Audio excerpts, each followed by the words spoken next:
obat adalah seni. Halo, ketemu lagi dengan Q&A kali ini tentang farmakoepidemiologi. Terima kasih. Jadi ada pertanyaan, apa beda randomisasi dan blinding ya? Ini hal yang paling penting dalam RCT, Randomized Control Trial. Jadi randomisasi itu lebih kepada cara pengambilan sampel, how to draw the sample. Tapi kalau blinding, how to give a drug ya. Jadi bagaimana memberi obat gitu ya. Nah sekarang di jurnal jadi kabur kadang-kadang, randomisasi langsung merangkap ke blinding, padahal nggak boleh gitu ya.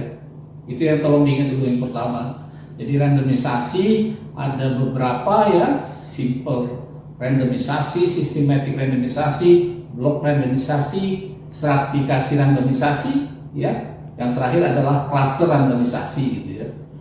Jadi terserah mana. Kebanyakan di klinik, terutama di bagian bedah dan objin itu ngambil yang blok randomisasi ya. Yang terakhir kalian di lapangan boleh multiple randomisasi gitu ya.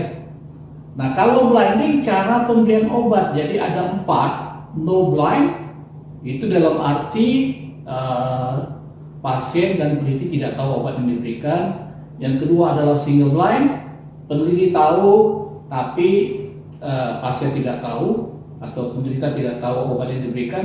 Yang ketiga adalah double blind, yang syarat untuk, kalau dari FDA syarat untuk launching obat ya di fase 3 ya, launching obat ya, itu harus double blind ya, double blind. Tapi double blind dengan syarat ya, kalau untuk launching obat ya tidak melanggar etik satu ya.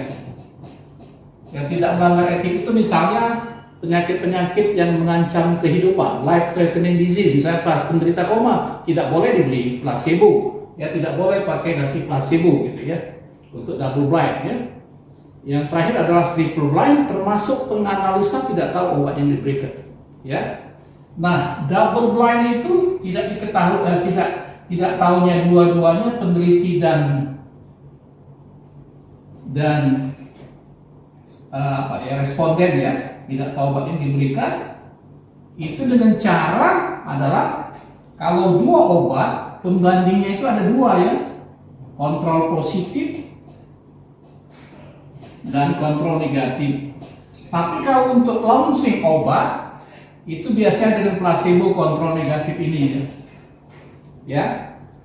Dan itu kalau Anda membaca jurnal dinyatakan dalam satu kalimat ya, both drugs are the same in the same appearance ya. Jadi kedua obat diberikan dalam bentuk yang sama, baik ukuran, warna, rasa ya, cara pemberian. Ada 4 ya, tolong lihat.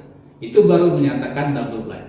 Itu dulu mungkin ya yang bisa membedakan antara randomisasi dan blinding. Jadi randomisasi sekali lagi saya ingatkan cara pengambilan sampel, tapi kalau blinding cara pemberian obat.